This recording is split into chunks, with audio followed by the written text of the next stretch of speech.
sifat nih dari distribusi eksponensial itu, dia punya sifat-sifat yang membuat mudah, easy to analysis, yang membuat kita mudah untuk menganalisis, ya, sehingga kita nggak terlalu ngabisin waktu lah. Ya, by this we mean that if the lifetime, nah katanya di sini misalkan dengan property yang easy to analyze ini, ya, jika misalkan di sini if the lifetime, misalkan waktu hidup, ya, if the lifetime of an item dalam sebuah item is exponential distribusi, ya. Kemarin kita udah belajar branching process, ya. Branching process di situ tentang population, tentang lifetime-nya dan seterusnya. Ya, kita bisa menghitung uangnya. Kemarin sudah kita pelajari, Anda masih ingat Ibu rasa yang lifetime, ya. Nah, lalu jika ada waktu hidup sebuah item berdistribusi eksponensial, maka an item that has been in use, ya, for 10, maka item yang sudah digunakan selama 10 tahun for any number, ya, artinya untuk sembarang, ya, jadi waktu hidup sebuah item yang berdistribusi secara normal, maka item yang sudah digunakan selama 10, selama use for 10 di sini 10 aja ya, nggak sebut tahunnya, ya. Oh, di sini ada 10 jam, 10 hours, 10 jam is a good, ya, sama baiknya as a new item.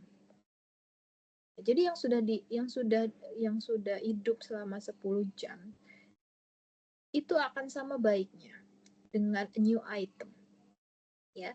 In regards to amount of time, yang berkaitan dengan banyaknya jumlah waktu yang tersisa sampai item tersebut fails, ya, gagal, dalam hal ini misalnya mati misalnya. Jadi maksudnya kalau kita bicara lifetime, waktu hidup sebuah item misalnya dalam hal ini boklam, gitu ya.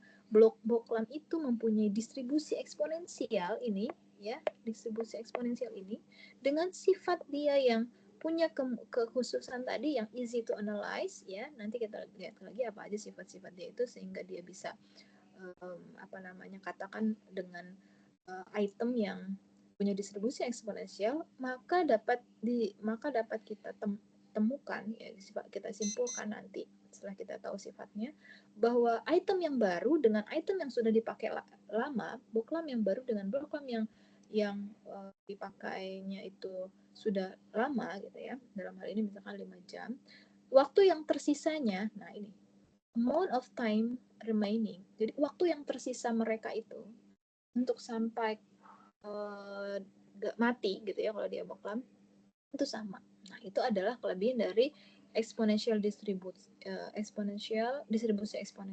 Dia punya properti yang seperti itu. Nanti kita akan lihat properti dia itu disebut dengan properti memoryless, ya. Artinya ya sesuai dengan actual fenomena actual kita, gitu ya.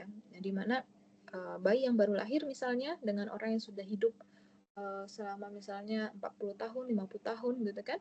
Itu kan amount of time remaining-nya until death, gitu kan. Who knows? Nggak ada yang tahu, gitu. Jadi jumlah waktu tersisa dia untuk sampai dia menuju death, gitu ya, menuju kematian, gitu.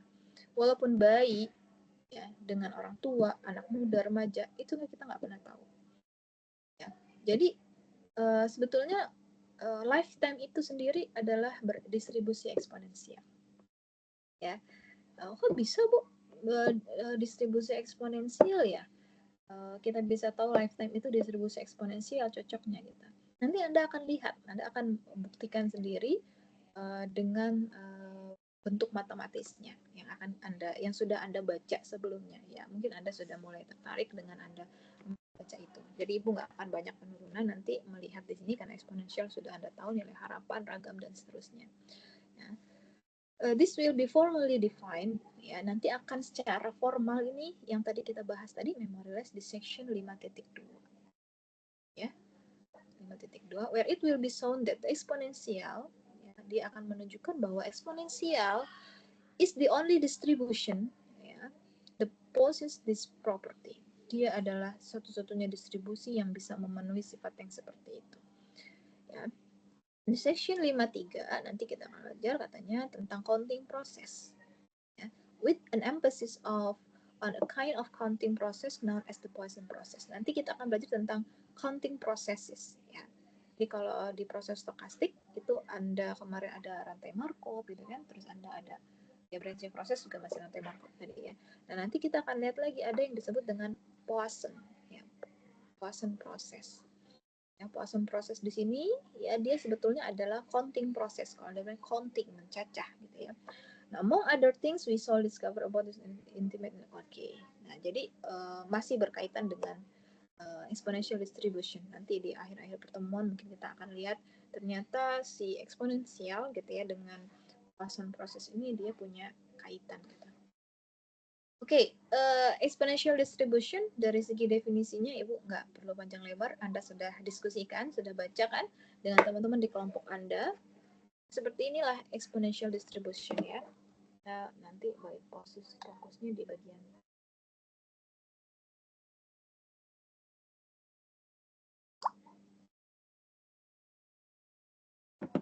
contoh 5 ya.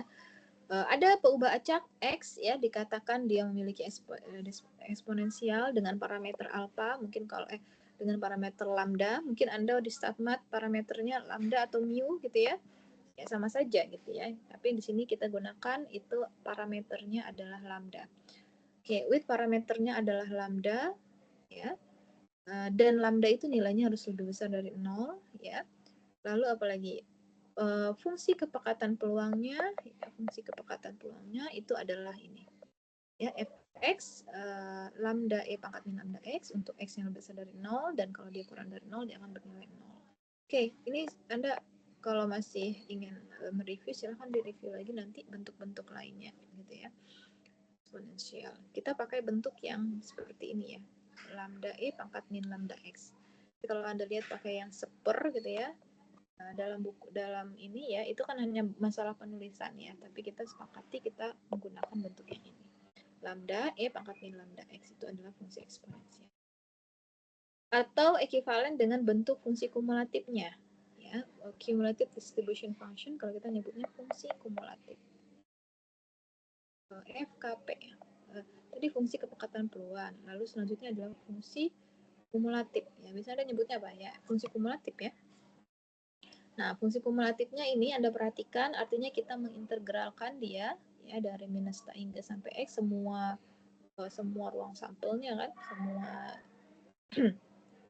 ruang sampelnya FYDY sama dengan 1 min E pangkat min lambda x untuk x lebih besar dari Y sama dengan 0. Kalau x kurang dari 0 dia akan nilai 0. Ini adalah fungsi kumulatifnya ya.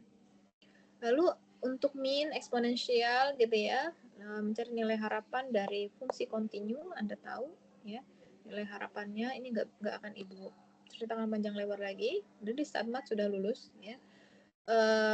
Nilai harapan dari X-nya ya, tadi sudah diskusi dengan teman-teman, sudah melihat ya. Kenapa ini nggak mau? Nah, kenapa sih selalu merah yang biru ya? Nilai harapan X-nya katanya itu adalah berapa jadi? Nilai harapan X-nya berapa? Kalau kita gunakan ini tadi ya, lambda E pangkat min lambda X untuk X lebih besar sama dengan 0, maka nilai harapan X-nya adalah 1 per lambda. Ini harus Anda ingat ya. Lalu momen generating function-nya ya, atau di sini Pt-nya dari eksponensial, ini Anda juga sudah belajar fungsi pembangkit momen itu adalah nilai harapan dari E pangkat T nilai harapan dari E pangkat Tx ya. Kalau X-nya ini adalah eksponensial ya, maka kita akan dapatkan yang terintegralnya adalah lambda min T, dengan T-nya ini harus kurang dari lambda ya. Jadi kalau T ini lebih besar dari lambda kan hasilnya negatif ya. Jadi Anda harus memberikan informasi bahwa T kurang dari lambda. Lalu all the moments of X can now be obtained by differencing. Jadi di sini kalau mau mendapatkan nilai harapan X kuadratnya bisa kita dapatkan juga kan. Ya, kalau kita punya fungsi pembangkit momen, Anda ingat kalau fungsi pembangkit momen kita turunkan gitu kan. kita turunkan, kita evaluasi untuk T sama dengan 0-nya, maka kita akan dapatkan nilai harapan, alias nilai harapan E pangkat X, nilai harapan X, ya kan? Kalau kita punya fungsi pembangkit momen, kita turunkan satu kali, kita kan diferensiasi, kita evaluasi pada saat T sama dengan 0, itu nilai harapan EX kan di StatMat. Begitu kita turunkan turunan kedua, kita evaluasi pada saat T sama dengan 0, maka yang kita peroleh adalah nilai harapan EX kuadrat. Ya, jadi kalau mau cari nilai EX kuadratnya adalah ini, variansnya untuk distribusi yang apa tadi, eksponensial itu adalah, Anda sudah tahu ini rumus ragam, nilai harapan X kuadrat dikurangi nilai harapan X dikuadratkan, ternyata variansnya adalah 1 per lambda kuadrat. Ya. Oke, reviewnya cepat saja, itu nggak dijabarkan karena sudah dipelajari. Jadi kita fokus sebetulnya mau ke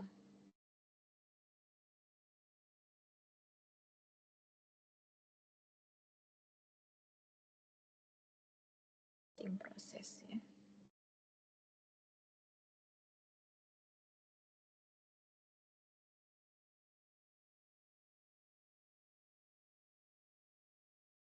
Dia bahasa coba berat.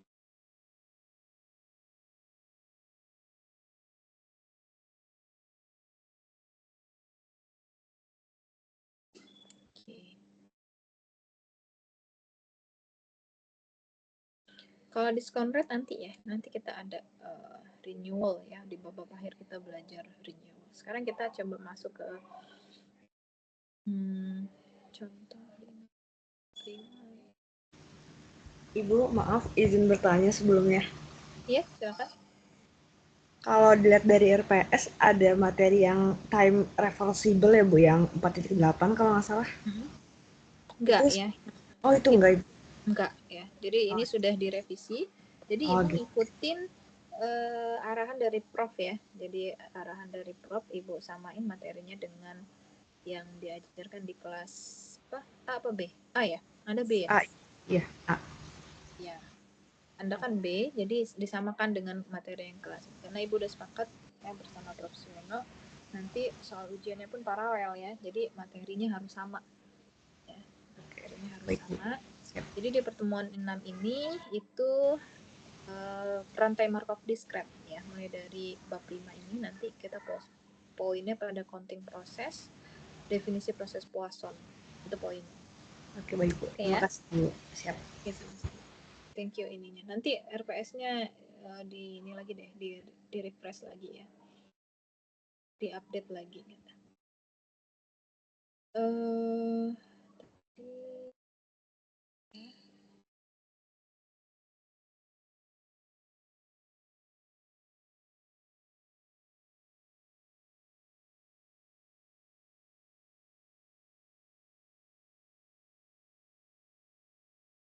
Oke, nah ini adalah contoh penerapan aja ya dengan apa namanya,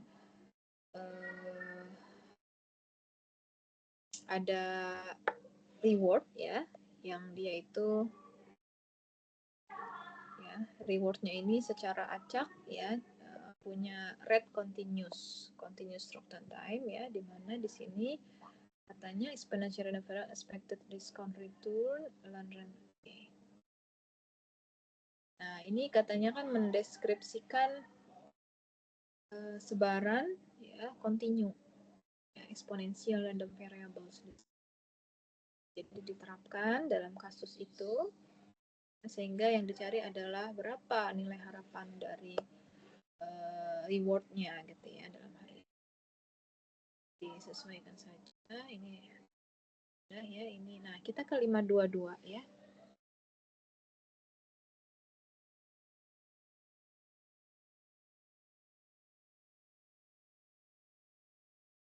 Nah, Anda lihat di sini ada sifat atau properti dari distribusi eksponensial.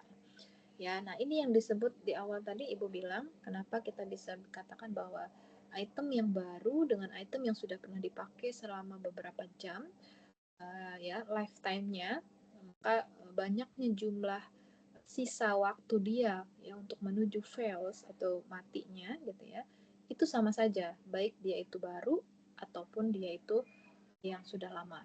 Nah, itu yang disebut dengan memoryless. Jadi ya kita nggak lihat masa-masa lampaunya itu. Lifetime yang tersisa itu adalah sama saja berdistribusi eksponensial. Ya. Nah, pubah acak X ya, itu kita katakan without memory atau memoryless itu jika perhatikan peluang dari X tersebut, peubah acak tersebut ya, lebih dari S plus T, di mana sebelumnya dia sudah diberikan X lebih besar dari T, gitu kan.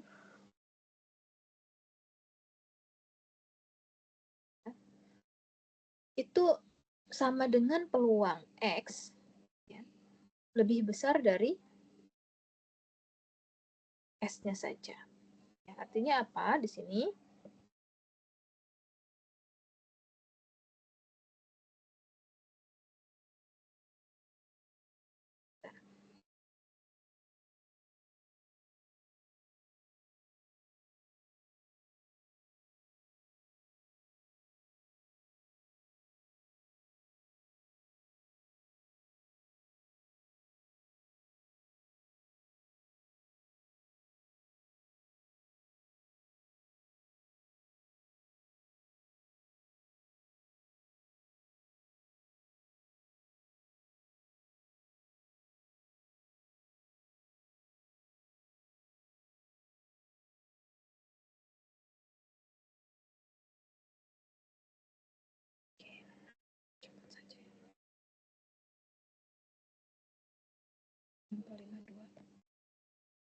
Oke, baik. Nah, di sini ya, Anda perhatikan bahwa peluang X lebih besar dari S plus T itu ketika dia X bersyarat X lebih besar dari T sama dengan peluang S lebih besar dari S-nya. Ya, ini adalah konsep dari without memory. Ya, jadi peluang dia akan sama sisi kiri dengan sisi kanannya. If we think of X, ya misalkan X ini adalah ya lifetime dari suatu instrumen, waktu hidup dari suatu instrumen, maka equation 52 itu menyatakan bahwa peluang, ya, equation 52-nya, peluang X lebih besar dari S plus T, nanti kita lihat ininya, bersyarat X lebih besar dari T, sama dengan peluang dari X lebih besar dari S untuk semua ST lebih besar sama dengan ya. Jadi ini menyatakan equation ini menyatakan bahwa peluang ya suatu instrumen itu hidup ya untuk setidaknya paling sedikit S plus T jam ya. Kan dia kan lebih dari S plus T, berarti kan paling sedikitnya S plus T dia hidup ya. Jadi waktu hidup dia X lebih besar dari S plus T ini, ketika sudah diberikan, ya, given that it has survived, ya, dia sudah bertahan selama T jam. Jadi jika sebelumnya dia sudah bertahan selama T jam, berapa peluang dia akan tetap hidup, ya, lifetime dia, ya.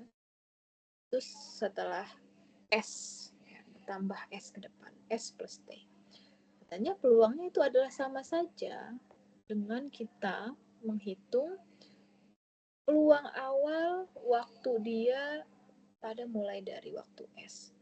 Jadi kalau kita bicara di sini adalah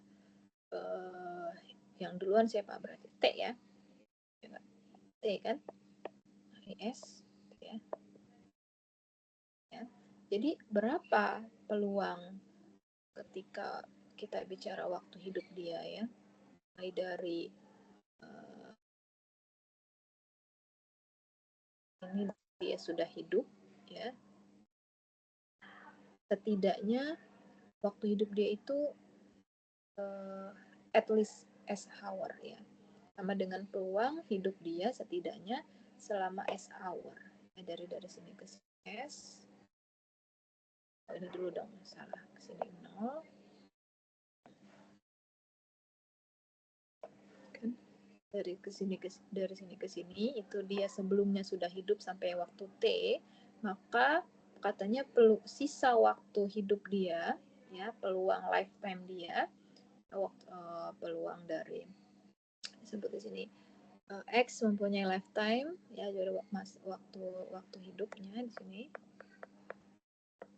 X mempunyai waktu hidup, ya, di peluang waktu hidup, ya, untuk setidaknya S plus T, berarti kan S plus T, berarti setidaknya dia itu hidup di sini nih, di sini sampai di sini dia masih bisa hidup. Tapi kan sebetulnya pengennya sampai lebih besar dari ini kan. Ini kan adalah X lebih besar dari S plus T. Ini kan ke sini. X lebih besar dari S plus T. Tapi setidaknya dia hidup sampai di sini, ya. Ya, S plus T itu sama saja katanya kayak kita menghitung, ya, waktu dia mulai dari sininya saja, ya, nggak kita hiraukan yang ini. Jadi kita langsung menghitung peluang yang ini saja ke depan, ya, peluang dia lebih dari S-nya saja. Yang ini tidak kita ingat lagi, maka kita sebut dengan memoryless, ya. In other words, ya, dengan kata lain, ya, jika suatu instrumen itu hidup sampai waktu T, maka distribusi atau sebaran dari waktu sisanya untuk dia bertahan, ya, itu akan sama, ya, dengan distribusi sebaran awal dia, ya, artinya dia sudah sampai sini pun sama, di sini pun sampai sini pun sama.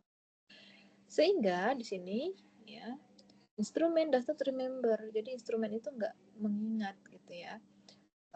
That is has already been in use for a time T, ya. Itu yang ke belakang ini dia nggak ingat, memoryless, ya. Jadi peluangnya itu sama saja, distribusi peluangnya sama dengan yang di sana. Nah, kondisi persama 52 tadi itu ekivalen dengan persamaan ini, ya. Ini kan bersyarat nih, Anda kan sudah belajar, ya, yang bersyarat.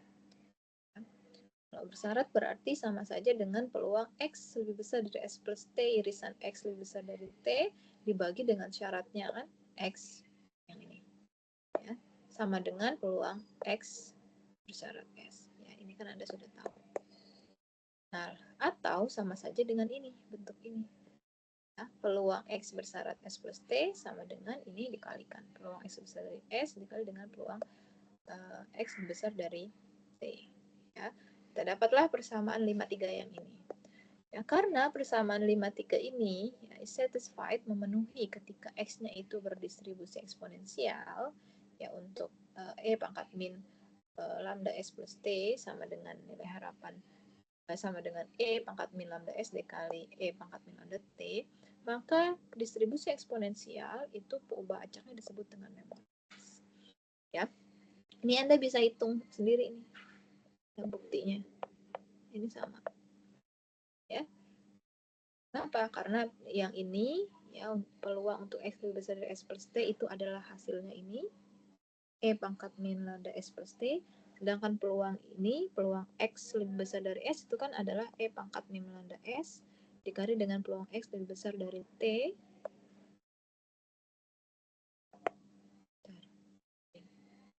ya, dengan yang ini, ya, ini itu adalah yang ini, ya. Jadi yang bisa seperti ini itu adalah eksponensial. Ini ada sebuah contoh yang bisa Anda pahami sebelum kita lanjut ke materi yang baru. Misalkan banyaknya amount of time, ya, banyaknya waktu seseorang, ya, menghabiskan waktu di bank itu adalah eksponensial dengan min-nya adalah 10, ya. Jadi min-nya berarti nilai harapan Anda menyimpan tadi berapa? Nilai harapan X-nya adalah 10, ya. Nilai harapan dari X adalah sama dengan 10. Ini dulu yang Anda tahu.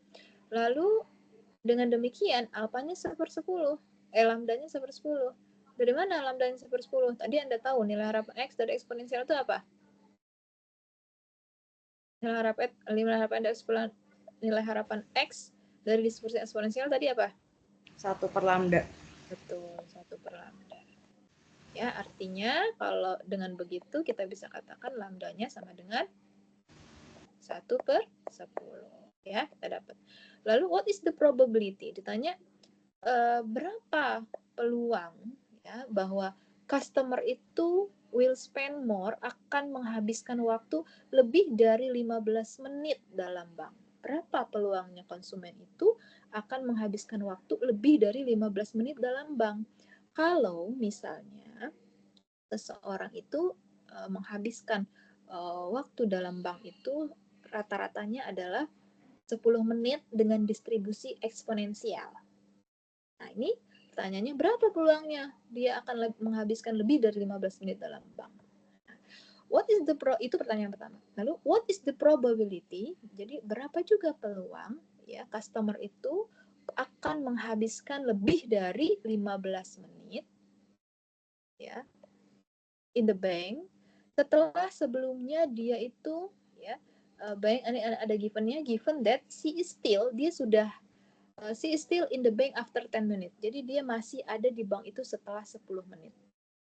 Ya, jadi 15 ditambah 10 gitu kan. Jadi yang pertama kita ingin tahu berapa peluang customer akan menghabiskan waktu lebih dari 15 menit di bank. Kalau yang kedua, berapa peluang customer akan menghabiskan waktu lebih dari 15 menit setelah sebelumnya ya dia itu sudah berada di sana selama 10 menit. Ya. Oke. Solution yang pertama, X merepresentasikan amount of time, banyaknya waktu customer yang menghabiskan tadi ya.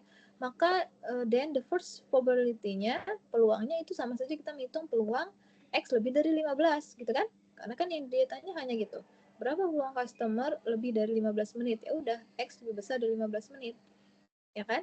X lebih besar dari 15 menit berarti sama saja kita dengan menghitung peluang X lebih besar dari 15 menit untuk eksponensial, dia hasilnya adalah E pangkat 15 per lambda.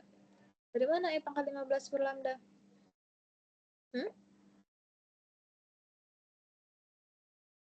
Dari mana? Coba, dari mana? Kalau peluang X lebih besar dari X, kalau kita ingin menghitung peluang misalkan ini X di sini, kita akan menghitung peluang yang lebih besar dari X ke sini, kita hitung peluangnya. Berarti itu sama dengan menghitung apa ya? Sama dengan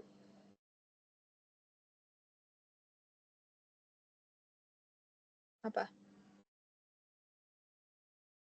Kalau kita ingin menghitung peluang X lebih besar dari X kecil misalnya, itu sama dengan apa? Peluang itu 1 bukan? Peluang sama dengan 1 bukan? Peluang total. Iya, Bu. Ya, berarti ini peluang X lebih besar dari X, berarti kita bisa hitung dengan 1 min 1 min P kurang peluang X kurang dari X, gini ya? atau sama dengan itu, Bu? Atau sama dengan gini? Nggak bisa. Gini ya? Coba yang E pangkat 15 lambda jadinya dari mana ini?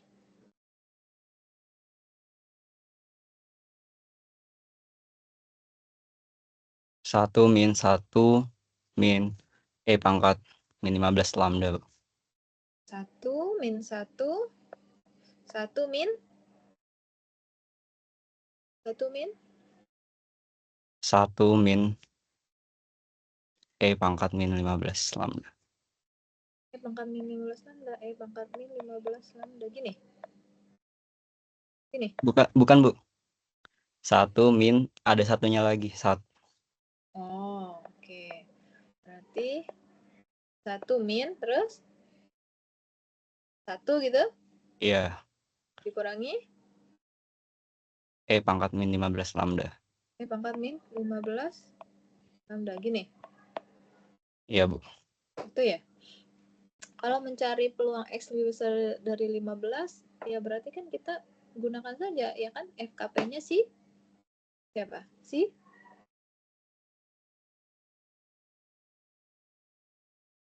Jadi FKP-nya apa?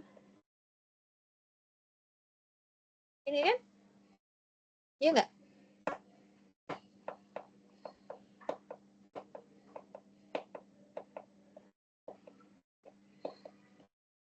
Iya kan?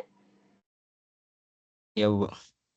Ini kan yang kita hitung itu sebetulnya adalah apa namanya, menggunakan fungsi kepekatan peluang yang ini, ya bisa juga yang ini, kan? Nah, jadi kalau misalkan tadi, ya tadi itu yang dia minta adalah peluang X apa tadi lebih besar dari 15. Berarti gimana cara ngitungnya? Cara ngitung peluangnya? Gimana cara ngitung peluang X lebih besar dari 15?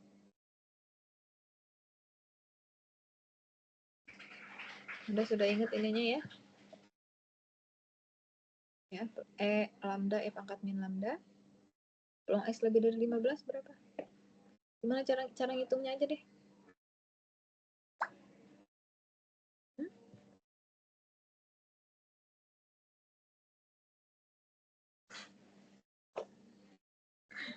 Sebetulnya di sini kan udah dijelaskan juga ya bahwa peluang X lebih besar dari S plus T itu adalah E pangkat min lambda gitu ya. Nah, tapi bagaimana cara menghitungnya ini? Peluang E lebih besar dari S itu sama dengan E pangkat min lambda S. Gimana cara menghitungnya? Ada yang mau coba? Gimana dapat E pangkat min 15 ini?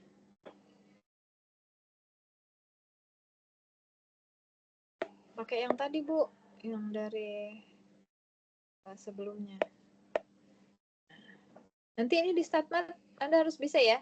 Nah, Ibu mau cepat ke counting. Ya, gampang kan? Bisa kan? E pangkat min 15 lambda. Dari mana? Oh, ini yang tadi, Bu. Yang tadi peluang X lebih besar dari S sama dengan E pangkat min lambda S. Ini harus dicari tahu ini. Ya kan? Ya enggak? Ya udah, karena kita tahu peluang yang diminta 15 ya berarti lambdanya tadi diganti ya kan? Lebih dari 15 gitu ya? S-nya ya. E berarti berapa? Min 1/10 kali 15. E gimana? Min 1/10 Min dikali 1/10 15. dikali 15. 15. Gini. Iya. Gini. Berarti sama dengan E pangkat Min 3/2. min 3/2. Yang ini ya. Ya. Tapi ini harus tahu ya. Barangkali nanti di ujian Ibu akan minta nih. Buktikan bahwa peluang X sama lebih besar dari S. Ada sih di buku ini. Ada ya di buku ini penjelasannya sebetulnya. The second question, ya ini kita poinnya lebih kepada memorialize-nya ya. Sehingga Anda sudah bisa menghitung ini asumsinya. Lalu the second question untuk peluang bahwa customer ya, yang dia menghabiskan 10 menit di dalam bank, ya, in the bank, will have to spend at least 5 more minutes. Ya, jika sebelumnya dia sudah, jadi dia sebelumnya sudah ada 10 menit, ya kan? Nah, ini adalah menit ke 15, berarti dia ada di sini. Kan 15. Ya, ini 10, ini 15. Nah, dia bilang kan berapa lama si customer akan menghabiskan waktu ya lebih dari 15 menit jika sebelumnya dia sudah menghabiskan waktu 10 menit gitu ya. Begitu bukan maksudnya? Customer who has spent 10 minutes in the bank ya, maksudnya yang tadi yang ini ya, dia 10 menit. Jadi dia sudah menghabiskan waktu 10 menit di dalam bank dan dia akan menghabiskan lagi waktu 5 menit. Ya, paling sedikit 5 menit, berarti kan sampai di sini. Ya kan? Nah, however ya, karena dia ini berdistribusi eksponensial, maka tidak kita ingat lagi customer itu sudah menghabiskan waktunya 10 menit di bank itu sudah tidak kita ingat lagi. Ini tidak kita ingat lagi. Ya. Ini akan sama, this must equal, dia akan tetap sama peluangnya saat dia masuk, ya, and entering customers spend at least paling sedikit 5 menit di dalam bank. Sehingga peluangnya itu akan sama saja dengan kita menghitung peluang X lebih besar dari 5, ya, karena di sini sama saja 10 ke 15 ini, ya, 5 ke depan. Ya, jadi kita nggak berpikir yang 10 menitnya ini, tapi berapa sisa waktu dia untuk mencapai paling sedikit 15 tadi. Oh, 5. Ya. Maka di sini peluang X sama dengan 5. Ya. Kenapa peluang X sama dengan 5? Kita bisa bilang bahwa ini, ya, peluang X sama dengan 5 ini sama dengan S-nya, di mana tadi peluang X tadi sama dengan S plus T, gitu ya. Nah, jadi yang ini adalah S-nya, ya, S-nya adalah 5, ini S sama dengan 5, ya, sedangkan yang ini adalah T-nya sama dengan 10. Ini adalah S sama dengan 5. Itu ya. Oke, di sini bisa dipahami ya. Lalu kita akan mulai masuk, ya.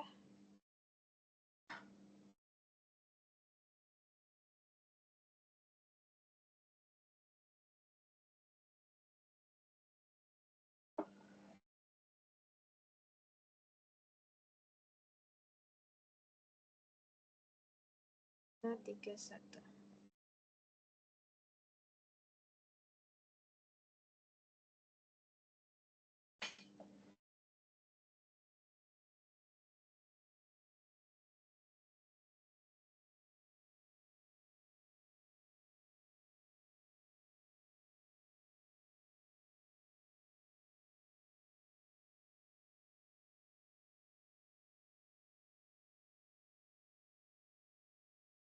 Nanti yang dipelajari yang ini ya, bab-babnya, subbabnya kan nggak semua ya.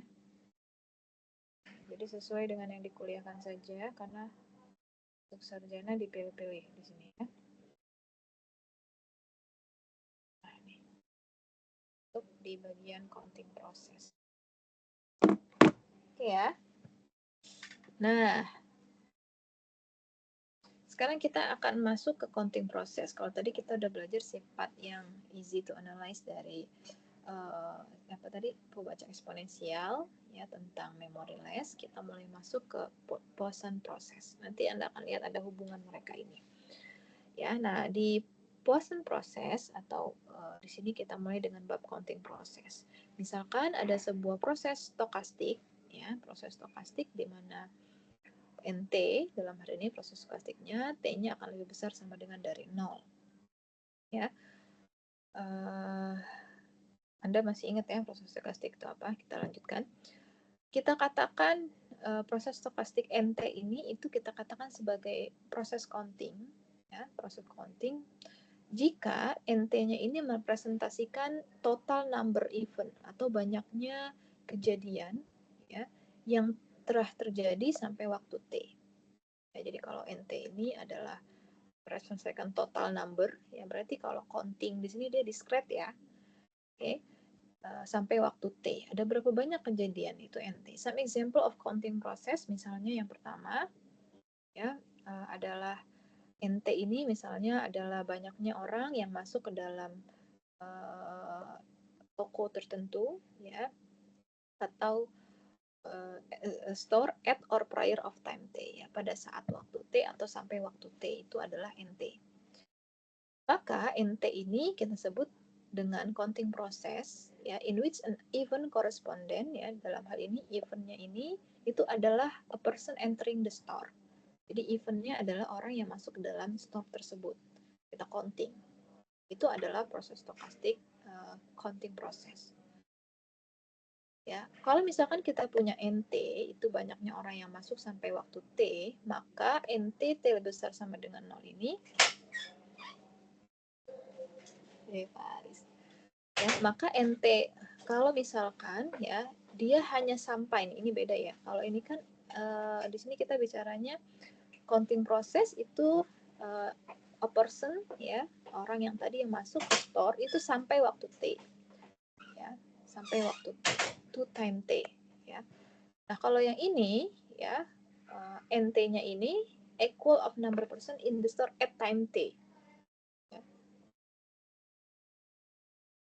Kalau hanya pada waktu T-nya saja katanya, maka di sini would not be counting process. Ya, kenapa bukan counting process? Ya, nanti akan dilihat di bawahnya ada penjelasan ya. Jadi mulai dari T sama dengan dan lebih besar dari 0. Ya, baru itu disebut dengan counting process. Lalu jika kita katakan ya, if we say that mana tadi, eventnya tadi terjadi ya, whenever a child is born ya. Jadi yang satu lagi yang kita counting adalah child, anak yang lahir ya, itu eventnya. Maka NT ya dengan T lebih besar dari 0 itu adalah counting proses ketika apa? Ketika NT-nya itu adalah total ya, banyaknya people, banyaknya orang yang apa namanya lahir sampai waktu T ya. Jadi banyaknya orang yang lahir sampai waktu T, kalau kejadiannya itu anak yang lahir ya berarti dia adalah counting proses. Nah, ada pertanyaan di sini sekarang ya. Kalau kita bicara banyaknya orang yang lahir tadi, ada pertanyaan, apakah NT include person who have died by time T? Ya. Nah, ini ada pertanyaan, apakah NT juga termaksud orang-orang yang meninggal sampai waktu T? Ya. Pertanyaan, explain why it must. Ya, kenapa dia minta jelaskan kenapa itu bisa. Ya. Itu harus masuk juga yang died ya, yang dead gitu. Karena kalau sepanjang kalau orang yang lahir gitu kan, berarti kan ketika dia lahir dia tidak meninggal ya berarti kan tidak terhitung ada gitu kan. Maka di sini harus termasuk orang yang died sampai waktu D, karena yang kita bicarakan adalah total number of people. Jadi totalnya itu kita total. Jadi kalau ada yang died ya totalnya tetap dikurangi dengan yang died tadi. Ya. Lalu jika NT-nya itu adalah banyaknya goal misalnya. Jadi eventnya sekarang goal yang dilakukan oleh seorang player sampai waktu T ya, skornya player score, maka NT itu juga merupakan counting process. Counting process. An event of this process ya, kejadian dari proses ini akan terjadi kapanpun the soccer player scores a goal ya. Jadi ketika pemain bola itu mencetak gol, maka ketika itulah terjadi apa namanya yang disebut dengan counting process, jumlah totalnya ya, the number of goals. Kalau yang namanya pencetak gol kan pasti dia langsung terhitung. Dia sudah mencetak gol sebanyak 2 kali, 3 kali gitu kan. Dia udah langsung ada kata 3, 2, udah jadi total gitu kan, tanpa kita harus menjumlahkan satu-satu. Ya berbeda dengan yang tadi yang died yang tadi gitu ya. Nah, from its definition, Paris saya pakai di sini ya. Saya juga biasanya di sini. Saya kalau online ngajar di ruangan kayak suaranya kuat banget gitu Mbak kalau saya. Oke. Iya. Lalu selanjutnya ya, dari definisi ini ya kita bisa lihat ya, bahwa counting di sini itu harus memenuhi beberapa syarat gitu ya. Dengan contoh-contoh yang tadi di sini, maka counting proses itu yang pertama, NT harus lebih besar sama dengan 0. Jadi jumlah totalnya event itu harus lebih besar sama dengan 0. Lalu NT itu adalah nilai yang bulat, ya, integer, ya, bilangan bulat. Nah, lalu jika S kurang dari T, perhatikan ada jika S kurang dari T, maka NS juga akan kurang dari NT. ya, karena tentu saja banyaknya waktunya, total eventnya itu akan bergantung dengan waktu kan. Kalau dia waktunya lebih sedikit ya pasti kejadiannya akan lebih sedikit ya, atau minimal sama gitu kan, nggak nambah apa-apa. Nah lalu yang keempat ya, untuk S kurang dari T ya, kalau S kurang dari T maka perhatikan NT ini kan akan lebih besar ya, jadi NT dikurangi NS ini itu akan sama dengan banyaknya event kejadian yang terjadi pada interval waktu S sampai T ya. Ya, nah jadi apa namanya, Anda bisa melihat syarat dari NT itu dikatakan counting process itu ada 4.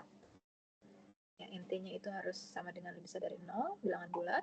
Lalu NS S kurang dari T, waktu yang lebih singkat maka NS-nya totalnya juga akan lebih sedikit gitu ya. Lalu untuk kalau S-nya kurang dari T, maka NT dikurang NS itu sama saja dengan banyaknya kejadian pada interval waktu itu. Ya, jadi hanya pada interval waktu itu saja selisihnya gitu. Nah, lalu tadi kita sudah tahu apa itu counting process. Ya. Nah, sekarang itu kita katakan independent increment, ya, independent increment itu jika apa, ya kan?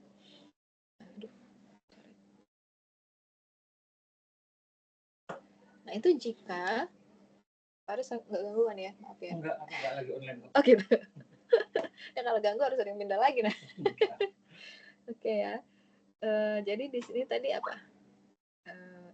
Disebut independent increment gitu ya. Itu jika apa? Nah ini perhatikan di sini number of event-nya, banyaknya kejadian yang terjadi tadi itu harus disjoint time interval. Ya, disjoint interval are independent. Ya, jadi interval waktunya itu harus disjoint, ya. Berarti nggak boleh ada yang tumpang tindih di situ. Jadi harus saling bebas. Sebagai contohnya di sini misalnya ya, artinya the number, banyaknya kejadian-kejadian yang terjadi sampai waktu ke-10, ya kita katakan N10 karena T kita berarti sampai waktu ke-10, itu harus independen ya, dengan banyaknya kejadian antara 10 dan 15. Ya, antara 10 dan 15. Jadi antara 10 dan 15 itu harus bebas gitu ya. Makanya disebut dengan independent increment. Jadi peningkatannya itu saling bebas. Jadi nggak bergantung. Nah, jadi yang 10 tadi nggak bergantung dengan yang 10 dan yang 15. Kenapa? Karena yang 10 dan 15 ini kan diperoleh dari selisihnya. N15 dikurang N10. Ya, nah, jadi untuk asumsi ya, ini tadi ingat bahwa counting process dikatakan sebagai independent increment kalau terpenuhi yang ini tadi ya, yang saling bebas tadi. Disjoint time interval are independent. Nah, perhatikan bahwa asumsi ya dari independent increment ini akan reasonable untuk contoh A. Yang contoh A tadi apa? Contoh A tadi apa? Store tadi ya, yang tentang apa namanya, orang yang masuk ke toko ya. Anda harus ingat yang contoh-contohnya karena ini masih ngebahas yang contoh-contoh tadi ya. Nah, kalau yang B tadi contohnya apa? Baby ya, baby. Yang B tadi baby, yang C tadi soccer ya, soccer player. Mana tadi? Sampai ini ya. Nah, untuk contoh yang A katanya reasonable independent increment. Betul nggak? Iya nggak? Kalau ada customer yang masuk ya kan, sampai waktu tertentu gitu kan, tentu saja kita bisa pastikan bahwa peningkatannya itu ya increment-nya itu independen ya kan, orang masuk lagi gitu ya. Nah tapi untuk but it probably would unreasonable for example B, tapi untuk yang example B yang baby tadi, yang mungkin saja baby itu tiba-tiba died gitu kan, nah, artinya orang tuh nggak jadi lahir hidup gitu, tapi dia dead tadi kan, artinya apa, totalnya kan berkurang ya. Maka di sini unreasonable, jadi nggak cukup beralasan kalau untuk contoh yang B kita sebut dengan counting process yang independent increment. The reason for this is that if in example D, ya, NT is very large. Nah, bisanya itu kalau misal NT-nya ini sangat besar. Ya. NT sangat besar berarti nanti probable that are many people alive at time, banyak orang yang hidup sampai waktu T. This will lead us to believe that number of new births between time T and time to be large. Ya. Ini adalah bentuk apa namanya, pengecualian gitu ya. Kalau misalkan T-nya itu benar-benar is very large ya, baru nanti mungkin ada yang lahir gitu kan, ada yang tidak gitu. Nah, itu jadi lebih stable gitu ya dia di sini. Jadi di sini katanya doesn't seem reasonable bahwa NT ini independent ya, karena masih dipengaruhi sampai waktu T mungkin yang sebelumnya itu yang lahir ya dia udah died ya. Jadi NT plus S dikurang NT-nya nggak reasonable. So NT ya would not have independent increment. Oke. Lalu assumption untuk independent example C ya, kalau example C gimana? Itu harus ada justified ya, justifikasi jika kita percaya bahwa soccer player-nya itu peluang dari soccer player tersebut of scoring a goal today hari ini dan itu tidak bergantung on how his tidak bergantung dengan apa yang dia akan lakukan. Artinya benar-benar penampilan dia itu, performa dia itu stabil gitu ya. Nah, kalau untuk pemain bola yang mencetak gol tadi, ya banyaknya gol tadi itu diasumsikan bahwa ya stamina dia lah bisa kita bilang ya, stamina dia itu stabil sehingga untuk peluang dia mencetak gol itu dari mulai waktu awal sampai akhir itu akan tetap sama gitu ya, staminanya misalnya gitu. Ya, makanya di sini ada justifikasi dulu ya bahwa kemungkinan dia untuk mencetak gol itu ya pada hari ini tuh nggak bergantung terhadap how is been going ya. Mudah-mudahan nggak ada itu ya kejadian-kejadian itu, baru kita bisa katakan bahwa soccer playersnya itu independent increment. Nah lalu ada lagi counting process yang dikatakan dengan stationary increment ya.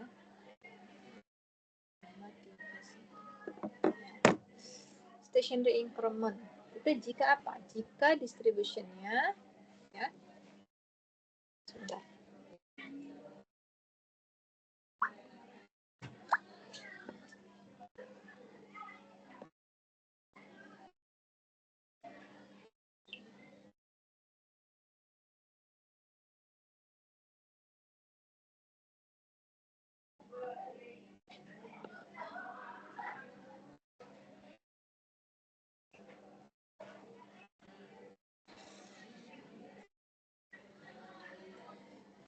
Tadi yang mana? Accounting process ya dikatakan proses yang dikatakan dia memiliki apa tadi? Ini stationary increment. Jika the distribution of the number of event, jika distribusi ya dari apa namanya banyaknya kejadian yang terjadi tadi pada interval waktu sembarang interval waktu itu hanya bergantung ya pada length of time interval, hanya bergantung pada panjang waktu intervalnya. Maka kita katakan dia sebagai stationary increment. Ya, jadi distribusinya dari banyaknya kejadian itu hanya bergantung ya pada panjang dari intervalnya. Dengan kata lain, kita bisa katakan bahwa proses stationary increment ini terjadi jika banyaknya event pada suatu interval, misalkan S plus T, itu memiliki distribusi yang sama ya, untuk semua S-nya. Kita katakan dia sebagai stationary increment. Jadi distribusinya, sebaran peluangnya itu akan sama ya, mulai dari interval itu dan juga untuk semua S-nya. Lalu kita akan cek lagi bagaimana asumsi stationary increment untuk yang contoh A yang tadi. Ya. Untuk di contoh A katanya gimana? stationary increment-nya would only be reasonable. Hanya bisa reasonable di example A. Kenapa? Ya, hanya bisa reasonable di example A. Ini kaitannya dengan distribusi peluang interval waktunya yang sama ya. If there were no times, ya jika misalkan tidak ada ya, no times of day at which people were more likely to enter the store. Jadi misalkan nggak ada pun gitu ya yang berkunjung dalam sehari ya, maka kita bisa tetap katakan bahwa untuk yang sama dengan 0 ya bisa kita tetap hitung ya peluangnya, dimana kita tahu bahwa tadi ada dia punya distribusi peluang untuk yang orang yang masuk tadi gitu ya, orang yang masuk ke dalam tokoh tadi. Nah, kalau selanjutnya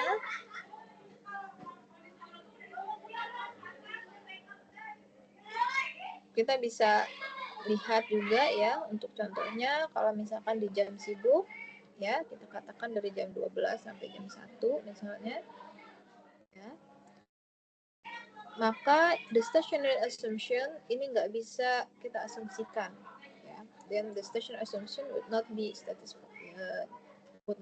justified.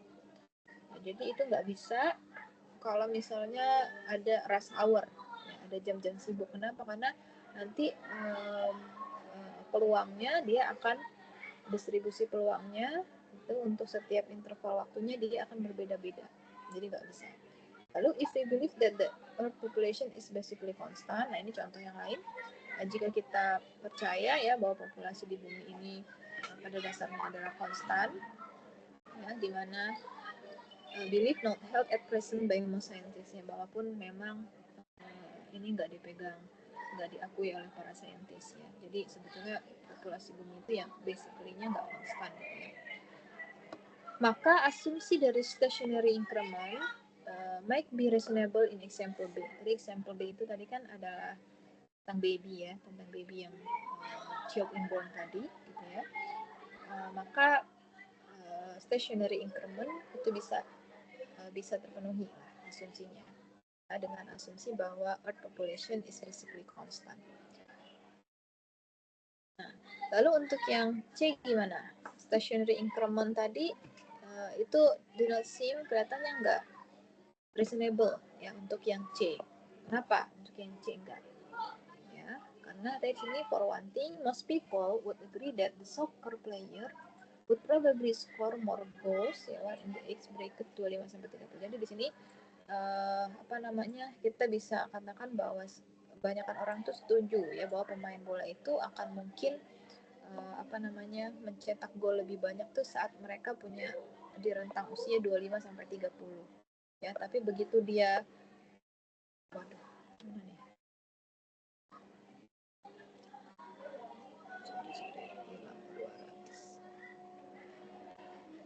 ininya hilang. Ambilkan dulu.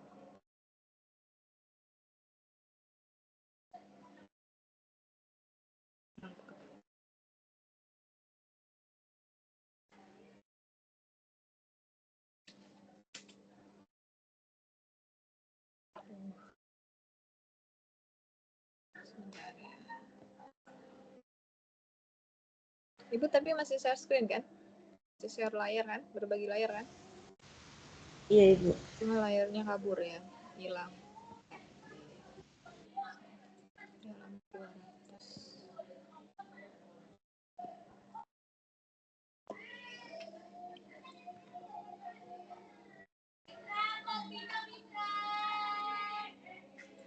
Jadi Ibu nggak ngingetin ininya, tadi halaman berapa ya yang kita baca? Ini udah.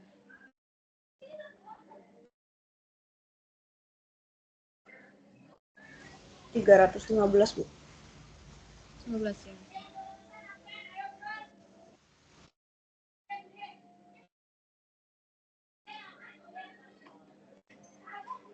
Bentar ya, sini lagi aja.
Selesai,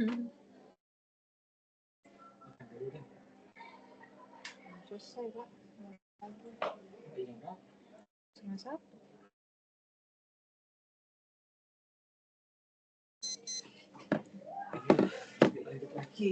Yes, Ibu kalap.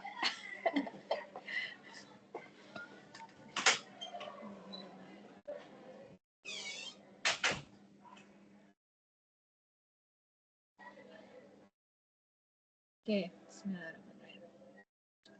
Oke, kita lanjutkan ya. Jadi tadi stationary increment tadi untuk yang C, yang soccer tadi, ya soccer player tadi dia nggak bisa ya, dia nggak memenuhi, nggak reasonable gitu ya. Kenapa? Karena seiring dengan bertambahnya usia ya, semua orang tahu bahwa goalnya nanti akan berkurang gitu ya. Kalau atlet itu kan di atas, di bawah 30 dia bisa lebih stamina lebih bagus, mencetak gol lebih banyak, tapi 35 40 kemungkinan besar mencetak golnya akan kurang. Artinya nggak probability-nya, distribusinya itu nggak akan sama. Oke, itu stationary income, penjelasan tentang stationary increment, lalu independent increment. Tadi Anda sudah tahu. Nah, sekarang kita masuk ke definisi ya dari Poisson process atau proses Poisson. Ya.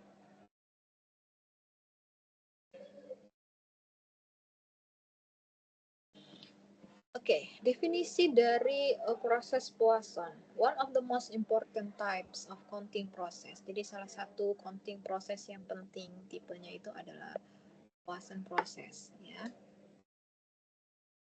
Nah, untuk menjelaskan itu ya definisi ini kita perlu mendefinisikan sebuah konsep fungsi ya, konsep fungsi di sini f, di sini ada f titik yang simbolnya seperti ini, dan ada juga lite OH di sini ya. Kita definisikan dulu ya. Yang pertama ya, the function ya f poin seperti ini kita katakan menjadi lite OH itu jika apa ya? Jika ya limit ya dari sebuah fungsi yang kita evaluasi pada H, di mana H ini menuju 0, kita bagi dengan H-nya, itu akan sama dengan 0. Jadi kalau ada fungsi ya yang kita bisa definisikan limit H mendekati 0-nya dari FH dibagi H-nya sama dengan 0, maka kita katakan dia ini adalah lite OH.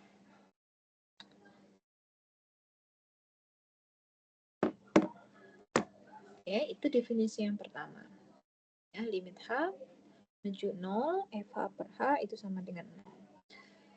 Example, nah ini adalah contoh-contoh dari fungsi-fungsi yang memenuhi lite OH-nya ini. Yang pertama, misalnya fx kuadrat. Ya.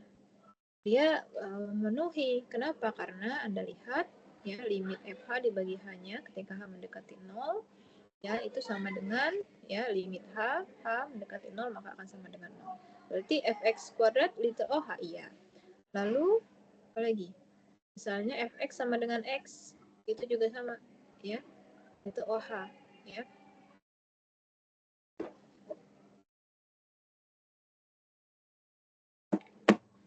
Bukan dong ya, bukan.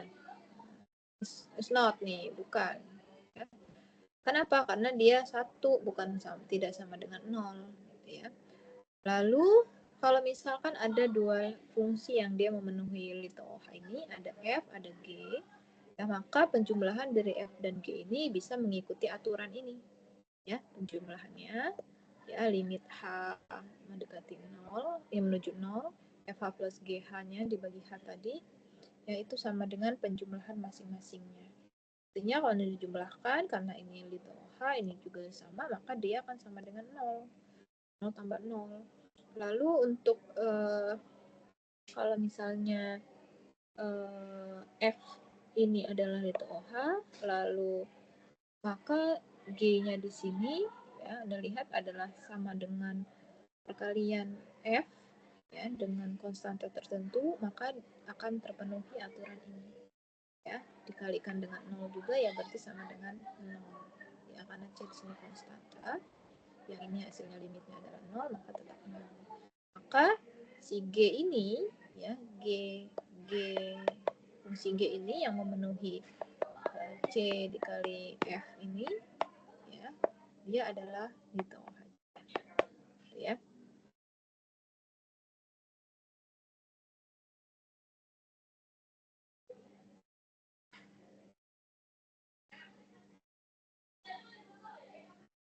Oh, dia bukan little OH, tapi dia sama dengan 0 ya, karena little OH-nya yang F dikalikan konstanta dia tetap 0.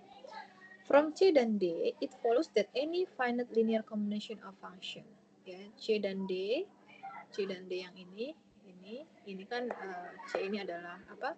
Penjumlahan, yang D ini adalah perkalian dengan konstanta, ya.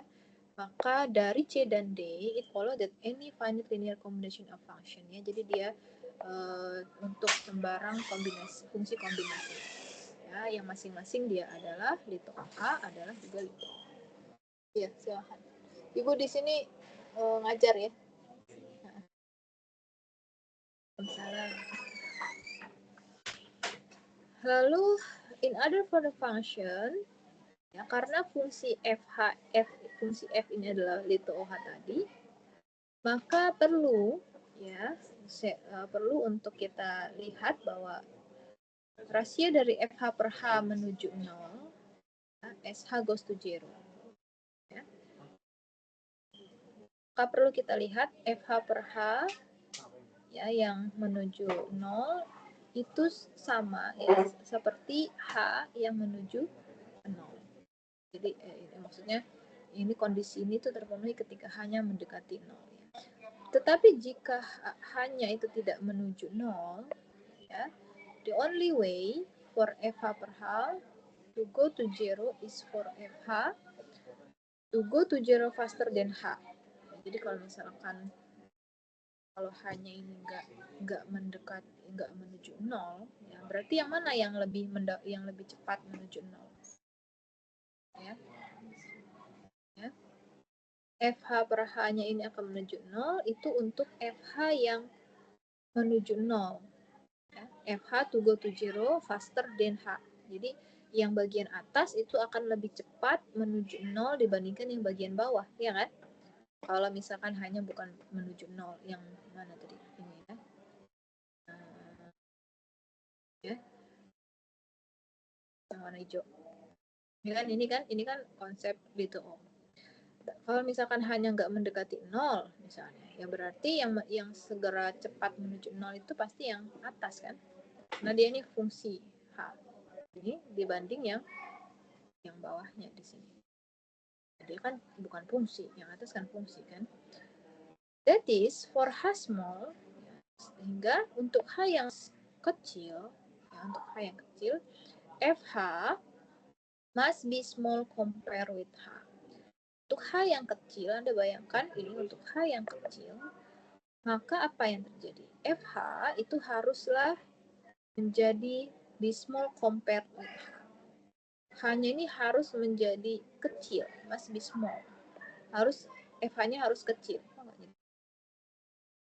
SH-nya harus kecil dibandingkan, ya, si H-nya. Ya. Jadi hanya ini FH-nya harus lebih kecil dibandingkan H-nya. Kalau kita mau ya dia segera menuju 0 gitu kan? Betul nggak? FH-nya harus lebih kecil kan? Dibanding H-nya kan? Kan ini rasio. Kalau dia makin besar ya dia nggak jadi menuju 0-nya akan semakin lambat. Oke, artinya di sini Anda lihat bahwa FH-nya ini harus lebih kecil, harus kecil ya, dibandingkan dengan H-nya. Di TOH notasi ini, ya, ini bisa digunakan untuk membuat to make statement more precise, untuk membuat sebuah statement itu lebih precise, ya, presisi. Ya. Sebagai contohnya, jika X itu adalah continue, ya, baca continue dengan fungsi kepekatan F, dan dia punya value rate function atau rate kegagalan, fungsi rate kegagalan misalnya lambda T. Nah, jadi ini adalah lambda T ini sekarang kita definisikan sebagai fungsi, ya, rate kegagalan. Ya. Maka, ya, statement ya, maka statement yang bisa terdekati di sini ya, kalau ini adalah value rate function lambda t, maka Anda lihat peluang X ya, peluang X antara T dan T plus H itu akan mendekati Ft ya, Ft dikalikan dengan H ya. Jadi H di sini Anda tadi ya nilainya ya, dia kita harapkan yang kecil tadi. Lalu peluang T untuk X antara T dan T plus H ya, ketika bersyarat ya jika diberikan X lebih besar dari T, itu akan sama dengan value rate ya, lambda T dikalikan dengan H. Kita lihat, jadi peluang X tadi, kalau misalkan X itu adalah sebuah obah acak yang punya kepekatan peluang, ya, F, ya, ini adalah FKP-nya dari si obah acak X, tentu saja, lalu dia punya fungsi yang disebut dengan rate kegagalan, yaitu lambda T, ya, maka peluang dari X yang berada di antara T plus H ini, itu akan sama dengan FTH-nya. Itu akan sama dengan Ft dikali dengan H-nya. Ada lihat di sini? Ini kan ada penambahan plus H di sini. Kan? Nah, itu sama saja dengan fungsi dia, Ft-nya dikalikan dengan H-nya di sini. Ya. Nah, lalu kalau misalkan peluang Tx-nya ini tadi, ya, setelah diberikan X yang lebih besar dari T, ya, X yang lebih besar dari T, maka dia akan sama dengan rate failure dikalikan dengan H. Ya. Secara lebih presisi bisa diekspresikan bahwa peluang X tadi berada di antara T dan T plus H itu sama dengan FTH-nya ditambah dengan OH. Ditambah dengan OH, artinya OH di sini ya kaitannya dengan si F ini ya, F ini dia harus liter O ya, liter OH gitu ya, sehingga ini akan menambah keakuratan ya. Jadi nilai yang ini ya, ini kan sebetulnya kalau dia liter OH kan nanti limit H mendekati atau menuju nolnya kan akan sama dengan 0 gitu ya dari si Ft-nya. Nah ini Anda pakai saja ya, bahwa kalau dia misalkan seperti ini, maka dia akan menjadi value rate ya, dikali dengan H-nya ditambah OH. Nah, sekarang kita sudah bisa nih, sudah siap untuk mendefinisikan proses Poisson. Tadi kita bicara tentang pendahuluan dulu ya. Nah, nanti akan kepake si OH tadi ya.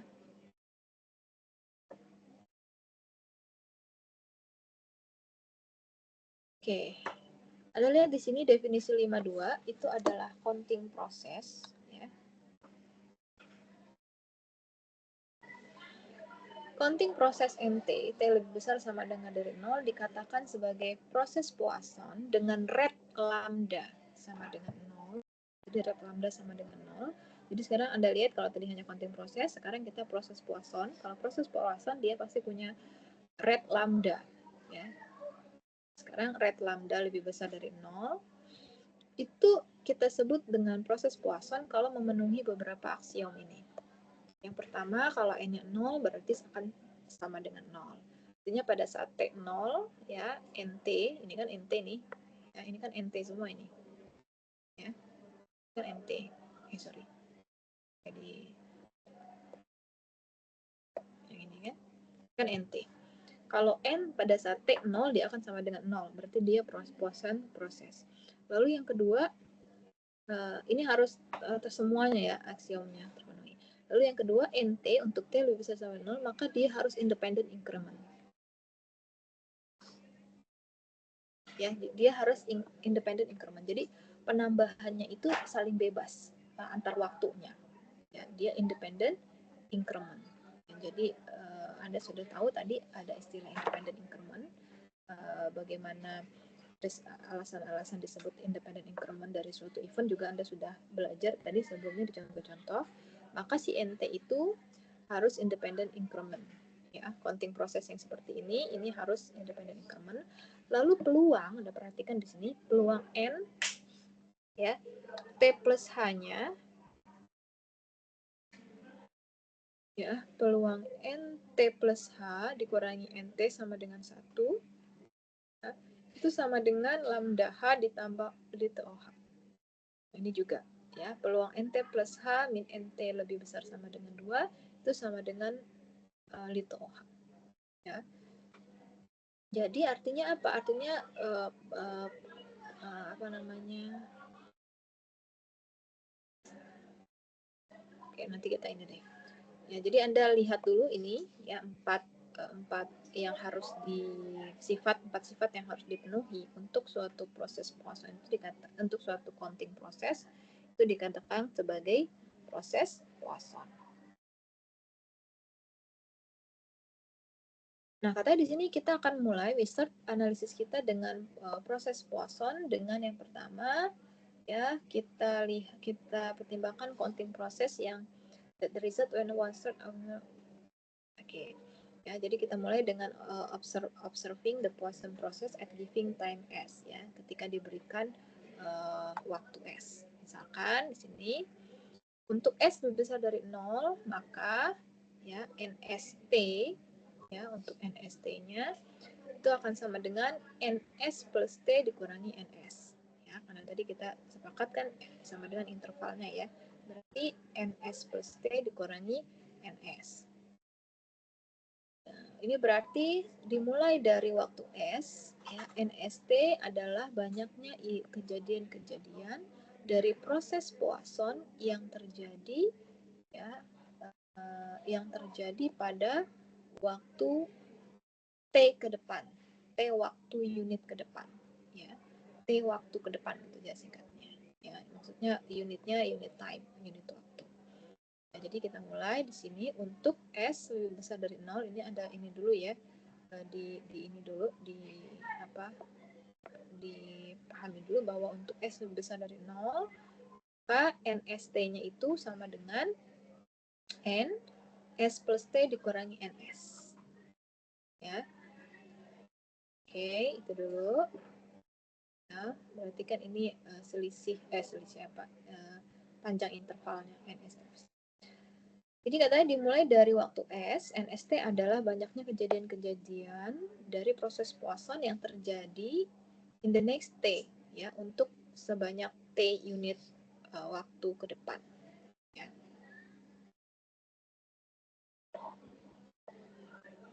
Oke. Ini ada lemma, ya, lemma 5.1. Oke.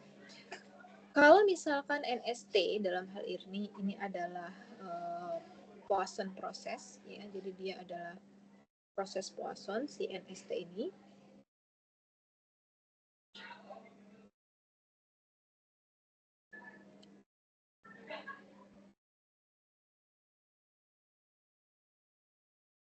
Ya, dan dia punya rate-nya itu adalah lambda, maka ini adalah bukti, ya, bahwa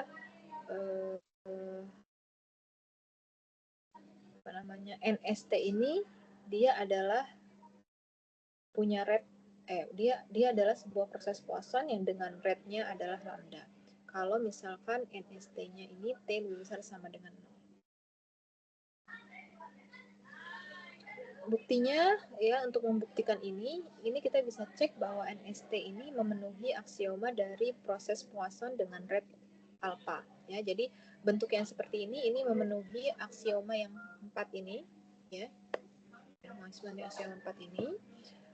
Ya, aksioma 1, ya, jelas, ya, and each of the other axiom hold for NS because, ya, jadi katanya untuk semuanya ini terpenuhi karena NST ini memenuhi untuk NT T lebih besar dari 0. Nah, udah jelas untuk aksiom kedua. Aksiom kedua juga nggak overlapping, non overlapping interval ya, karena tadi sepakat bahwa ini tidak non overlapping. Lalu aksiom ketiga dan aksiom keempat ya, and axiom 3 and axiom 4 follow juga terpenuhi karena NST plus H ini untuk yang ketiga, NST plus H dikurangi NST itu sama dengan NST plus H ya dikurangi NS plus T. Jadi kalaupun ada T lagi waktu ke depan ya dia akan di sini akan sama saja ya, sama dengan. Lalu artinya untuk NST di mana T lebih besar sama dengan 0 ya, dengan NS sama dengan, kalau tadi didefinisikan NST-nya itu sama dengan NS plus T dikurangi NS ya. Ini adalah proses Poisson ya. Ini adalah proses Poisson.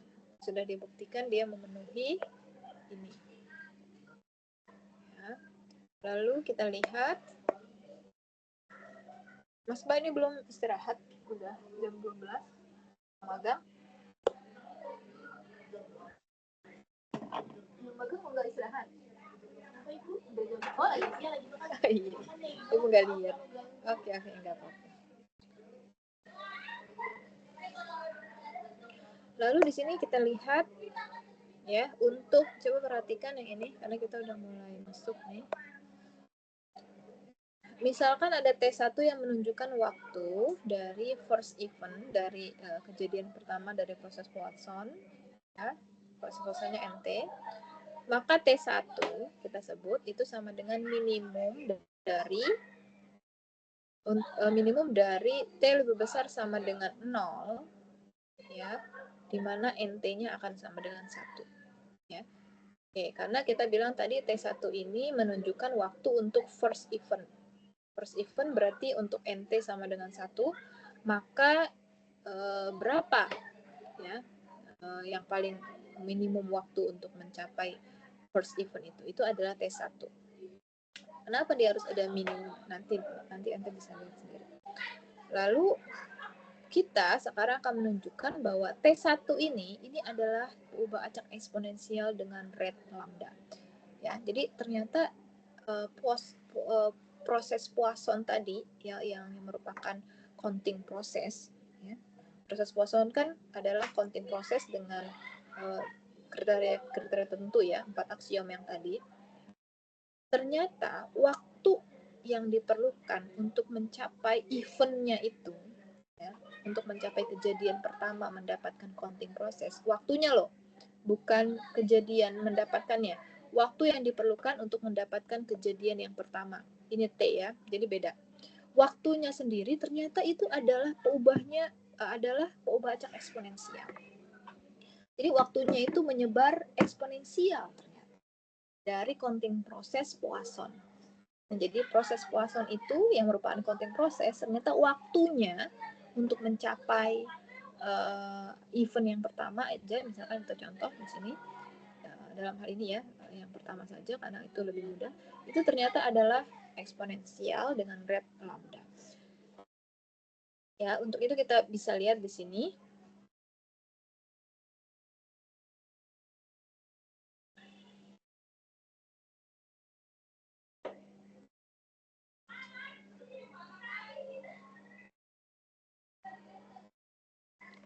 Anda lihat persamaan yang ini, ya. P T1 lebih besar dari T, itu sama dengan P NT sama dengan 0, itu sama dengan E pangkat min lambda T. Ya. Nah, ini kok bisa gini, gitu ya. Kita akan lihat, ternyata distribusi ini, ya, untuk PTO, distribusi waktu, peluang dari distribusi waktu T1 lebih besar dari T, dengan peluang dari NT sama dengan 0, itu adalah sama dengan E pangkat min lambda T. Ya. Ini akan dipenuhi, ya, akan dipenuhi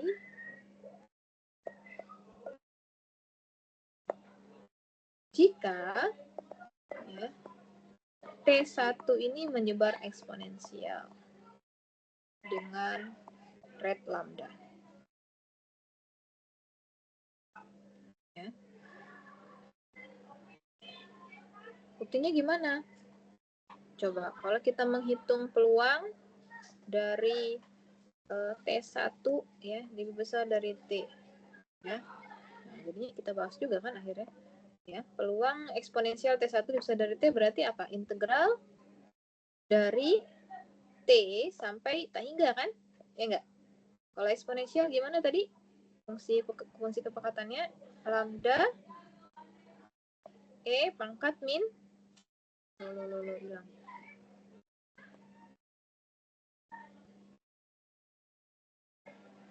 Di halaman 300.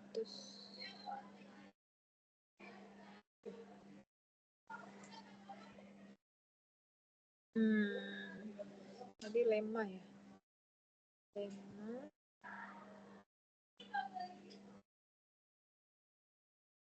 Lemma berapa tadi? 5.2 ya.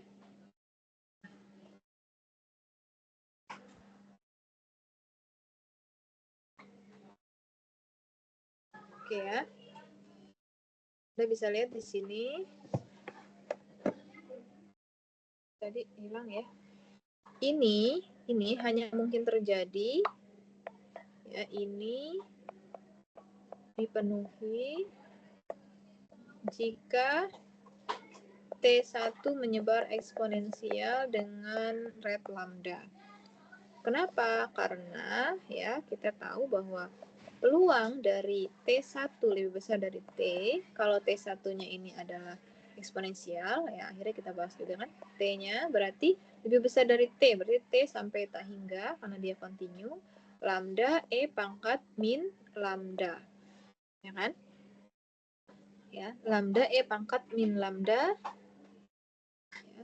Kalau lebih besar dari T, kita misalkan dia di sini sampai S, gitu ya, maka di sini adalah ds, ya, biar dia menjadi sebuah fungsi tentu saja nanti s-nya kita ganti dengan t. Berapa integralnya? Tidak lain adalah min, ya kan, e pangkat lambda s, ya kan, ya enggak, minnya per lambda per min e pangkat min e pangkat min e pangkat min lambda s. Evaluasi dari T sampai tak hingga gitu kan. Halo, suara Ibu masih masuk? Masih, Bu. Ya, nah ini tidak lain adalah kalau kita evaluasi yang dari tak hingga E pangkat min tak hingga berapa? 0 ya. Lalu yang ini T berarti min E pangkat lambda S-nya ganti evaluasi untuk T. Nah, sehingga hasilnya adalah E pangkat min, ini minnya hilang. Min lambda. Inilah yang dari tadi Anda lihat ya di yang sebelumnya tadi. E pangkat min lambda lambda T. Nah, ini hanya akan terjadi kalau ini adalah fungsinya eksponensial ini, E sama dengan min lambda T ini. Ya, dan ternyata dia sama dengan PNT sama dengan 0.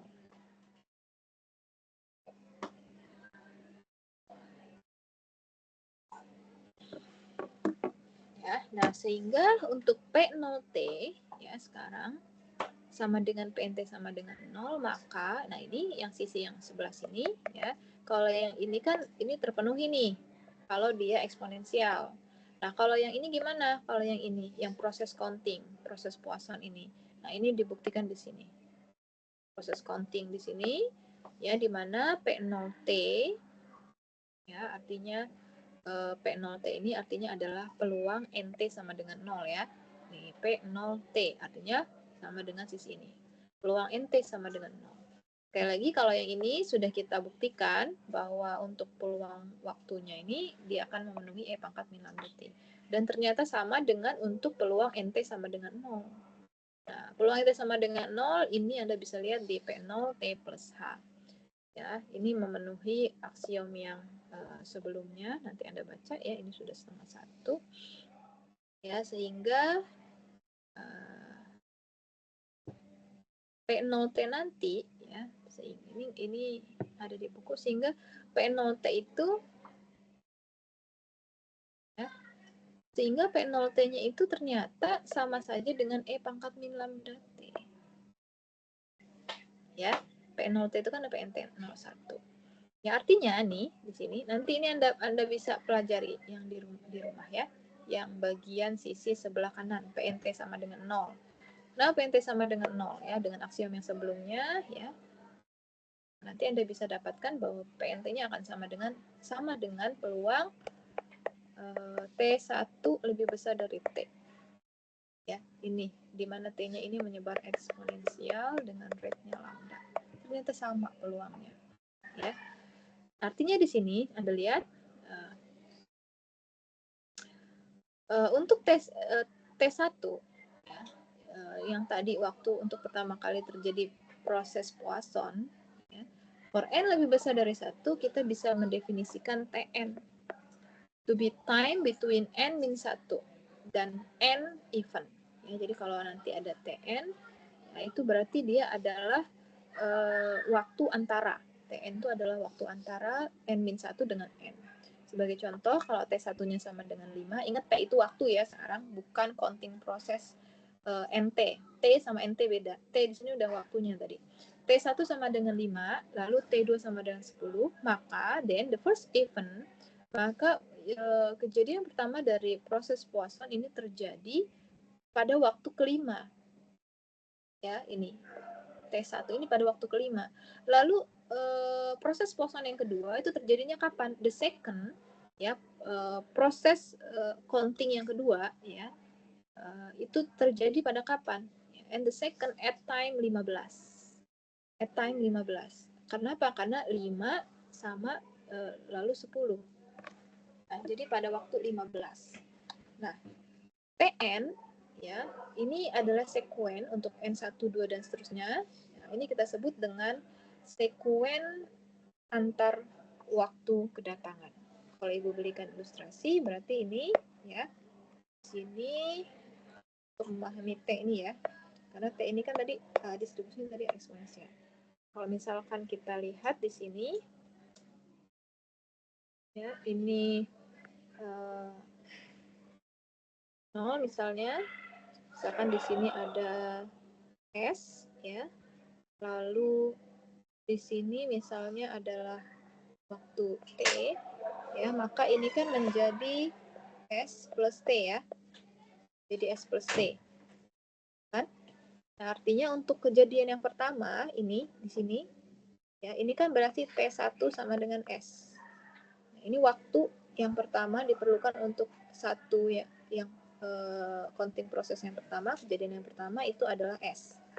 Lalu untuk yang kedua ya, T2 itu kita sebut dengan ini, dari sini ke sini. Ya, itu T2. Ya. Itu T2. Nah, berarti kalau misalkan ada T2 di sini ya, lalu nanti ada T3 di sini ya. Berarti kan kalau T3 berarti ini ke sini. Ya. Oke, jadi T1 ini ke sini, T2 dari sini ke sini, T3 dari sini ke sini. Ya, artinya kalau tadi waktunya T1 sama dengan 5, lalu T2 itu pada waktu yang 10, T2 pada waktu 10.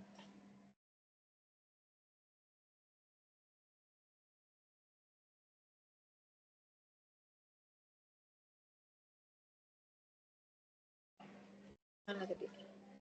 T1 sama dengan 5, NT2 sama dengan 10, maka ya kejadian yang pertama itu terjadi pada waktu 5 dan kejadian yang kedua terjadi pada waktu berapa? 15. Ya, kalau ini 5.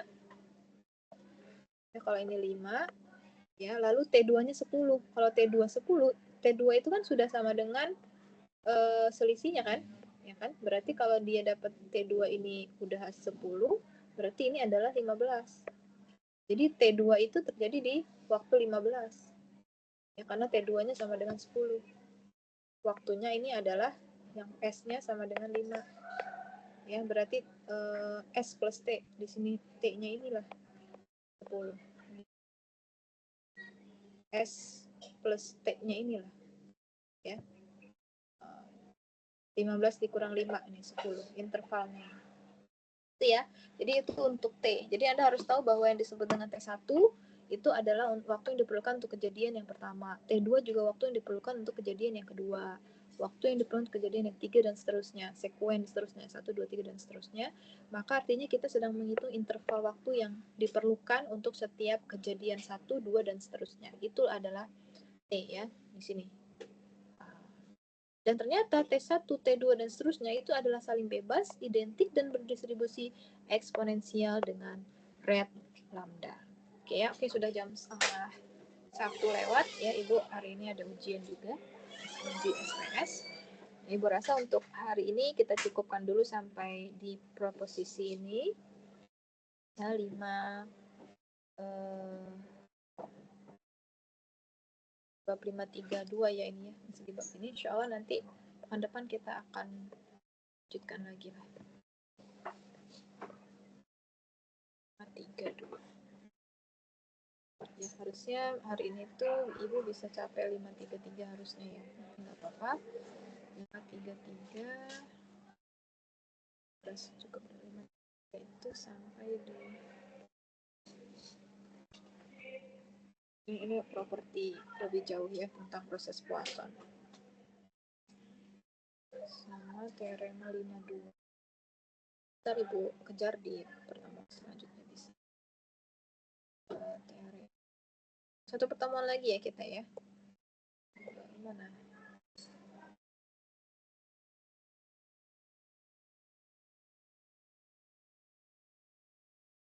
Mungkin Ibu akan berikan Anda latihan ya. Tolong latihannya dikerjakan di rumah. Itu bab 5 nomor 1, 2 ya. Dicatat aja ya. Nanti dilihat di sini udah Ibu ada tandain ya di sini exercise-nya. Mbak Vira, ada Mbak Vira? Ada ini. Ya, nanti tolong dikerjakan exercise-nya bab 5 nomor 1, nomor 2. Dicatat ya, Mbak.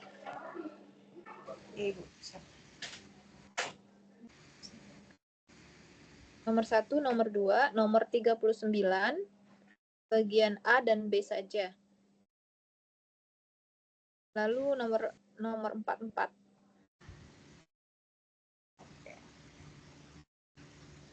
Oke, siap, Bu. Oke.